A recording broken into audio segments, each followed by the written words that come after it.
Before you try to change your life, first train your mind the way the top 1% secretly does. The difference between you and the top 1% is not money. It's how they train their mind every single day. They don't wake up motivated, they wake up mentally programmed. What if I told you the top 1% follow a daily mental routine no one talks about?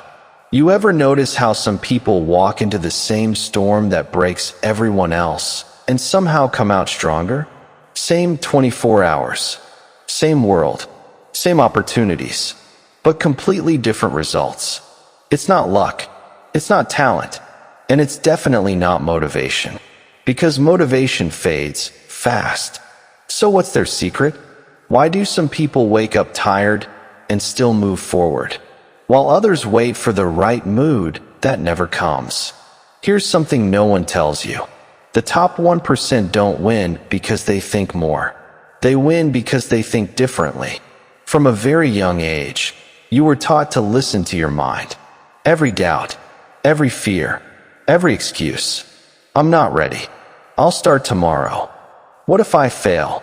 And slowly, without even realizing it, your mind became your master. But the top 1%, they flipped the relationship. They didn't silence the fear. They didn't wait for confidence. They trained their mind to take orders, not give them. Imagine waking up and your brain says, let's stay in bed. And instead of negotiating, you just move. No drama, no overthinking, no debate, just action. That's not discipline. That's mental conditioning.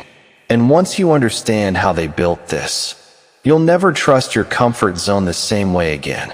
Because what feels safe might actually be the very thing keeping you average. You see, nobody talks about what happens after you finally start making money. Because the moment money enters your life, freedom doesn't walk in with it. Fear does. Fear of losing it. Fear of someone finding out. Fear of the system noticing that you're no longer playing by the rules they designed for you. And suddenly, you're not just earning. You're hiding. Hiding transactions. Hiding ownership. Hiding intentions. Your car? Not in your name. Your business lease? Signed under someone else's identity. Your payment accounts? Connected to a person who smiles with you today, but could disappear tomorrow. At first, it feels smart. Like you've found a shortcut. Like you've hacked the game. But slowly, that shortcut becomes a chain.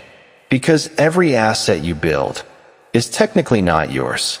Every agreement you sign depends on someone else's loyalty. And loyalty is the most unstable currency in the world. You stop sleeping peacefully. Every late-night phone notification feels like a warning. Every unknown email feels like an investigation. And the worst part? You can't even celebrate your success publicly. Because the more visible you become, the more questions start chasing you. Questions you don't want to answer. Questions that connect dots. You worked so hard to scatter. This is the part of success nobody posts on Instagram. This is where money stops feeling like power and starts feeling like responsibility, or maybe even a liability. And that's when you realize making money was never the hardest part. Keeping it without losing yourself in the process. That's where the real game begins. You think wealth is money, but real wealth is control. Control over your decisions. Control over your time. And most importantly, control over your fears. The day I understood this, I didn't stop working. I started thinking. I asked myself one question. If everything I have is under someone else's name, then what actually belongs to me? The car? No. The accounts? No. The business? Not even that. There was only one thing that was truly mine. My ability to think. And that's exactly where the game changes. Because wealthy people don't chase money. They build systems that make money chase them.